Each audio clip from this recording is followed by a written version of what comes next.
ಅದು ಒಂದು ಪ್ರಶ್ನೆ.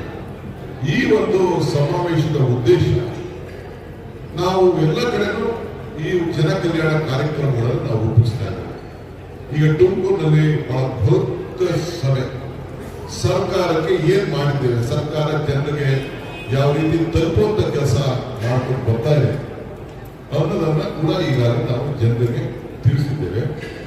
ಬಹಳ ದೊಡ್ಡ ಕಾರ್ಯಕ್ರಮವನ್ನ ಇವತ್ತು ಪರಮೇಶ್ವರ್ ಅವರು ಮತ್ತು ರಾಜೇಂದ್ರ ಅವರು ಮತ್ತು ಆ ಜಿಲ್ಲೆಯ ಎಲ್ಲ ಶಾಸಕರು ಬಹಳ ಚೆನ್ನಾಗಿ ನಡೆಸ್ಕೊಂಡು ಬಂದರು. ಇದು ಕೂಡ ಒಂದು ಸಂದೇಶವನ್ನ ಇಲ್ಲಿ ಕೊಡಬೇಕು. ಜನ ಈ ಒಂದು ಹಾಸನ ಜಿಲ್ಲೆಯ ಮಹಾಜನತೆ ಬಹಳ ಮಧ್ಯದಲ್ಲಿ ಎಲೆಕ್ಷನ್ ಸಂದರ್ಭದಲ್ಲಿ ಬಹಳ ಕುಟುಂಬಗಳ ನೋವು ನಲಿವು ಇವೆಲ್ಲ ಕೂಡ ಇಡೀ ದೇಶದ ಉದ್ದಗಲೂ ಕೂಡ ಚರ್ಚೆ ಆಗಿದೆ.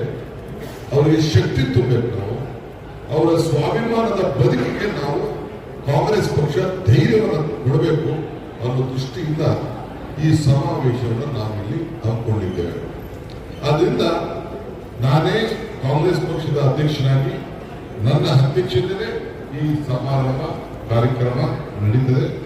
ಪೂರ್ವಭಾವಿಯಾಗಿ ಎಲ್ಲ ನಮ್ಮ ಮಂತ್ರಿಗಳು, ನಮ್ಮ ಶಾಸಕರು ಮತ್ತು ನಾವು ಚುನಾವಣೆಯಲ್ಲಿ ಗೆದ್ದವರು ಸೋತವರು ಎಲ್ಲ ಸೇರಿ ಪೂರ್ವ ಸಿದ್ಧತೆಯನ್ನ ಮುಂದಿನ 28ಕ್ಕಲ್ಲದೆ ಈ ಲೋಕಲ್ ಬಾಡಿ ಎಲೆಕ್ಷನ್ಗೂ ಕೂಡ ಪೂರ್ವ ತಯಾರಿಯನ್ನ ಮಾಡಿಕೊಳ್ಳುವಂತ ವ್ಯವಸ್ಥೆಯನ್ನ ನಾವು ಈ ಸಂದರ್ಭದಲ್ಲಿ ನಾವು ಮಾಡಬೇಕಾಗ್ತದೆ.